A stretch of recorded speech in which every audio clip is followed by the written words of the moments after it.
Ben başkalarının işine aralashmaydigan, ammo bugun aralashmasam boshqalarning ziyonkashlik uchishiga men birga sabab og'idekman. Qanday deganda azizlar mush filmni sirib etmay, aziz yurtlardan birini biratib, boshqalarga aytib qo'yib davomini anglagan bo'lsanglar.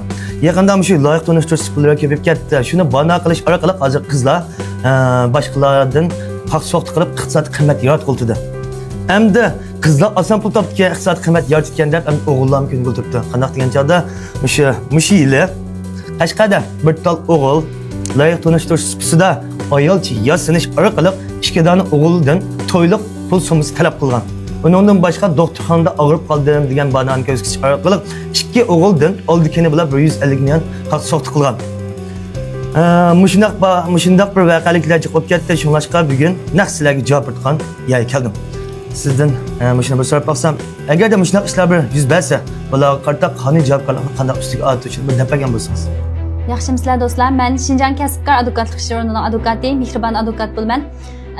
Yuqorida deb o'tgan dilo misolida birinchidan salohiyatini yushirib pulni aldab elib olish qilmishi davlatimiz jinoiy ishlar qonunining 266-moddasiga xilof bo'lib, buningdan aldamchilik jinoyati shakllandi. Aldigan so'masi faqat 3 ming yuanga yasila davlatimiz jinoiy ishlar qonuni bo'yicha jinoiy javobgarlikka tortildi. Aldigan so'masi faqat 3 ming yuanga yasila dilo turg'izish shartiga tushdi. Yuqorqi diloda deb aytilgandek so'mmasi 150 ming yuan. Buni qonun bo'yicha aytganda so'mmasi g'oyat zo'r deb bekitishga bo'ldi. Davlatimiz qonunining belgilamasi bo'yicha 3 yildan 10 yilgacha muddatli qamoq jazosiga hukm qilindi va jarimani qo'yildi. Agar turdoshlar yuqorqidagi masalaga uchrab qolsa, uduqmasdan vaqtida soqchiga dilo ma'lum qilib, munosabatlik dalil sifatlarni to'plab, ya'ni munosabatlik dalil sifatlarni yaxshi saqlab, undidar paranglish xotirasi, pul yotkash xotirasi qatorliqlarni yaxshi saqlagandan keyin vaqtida xalq sud mahkamasiga da'vo qilib, o'zinglarning qonunli huquq manfaatini qo'g'dishinglarni tavsiya qilamiz. Barcha azizlar, agar sizlar shu yuqoridagi masalalarga yo'liqqan bo'lsanglar, o'zinglarning huquq manfaatini qanday qo'g'dashni bilmagan bo'lsanglar, birbar advokatniki nomusini ostiga aytib qo'yma.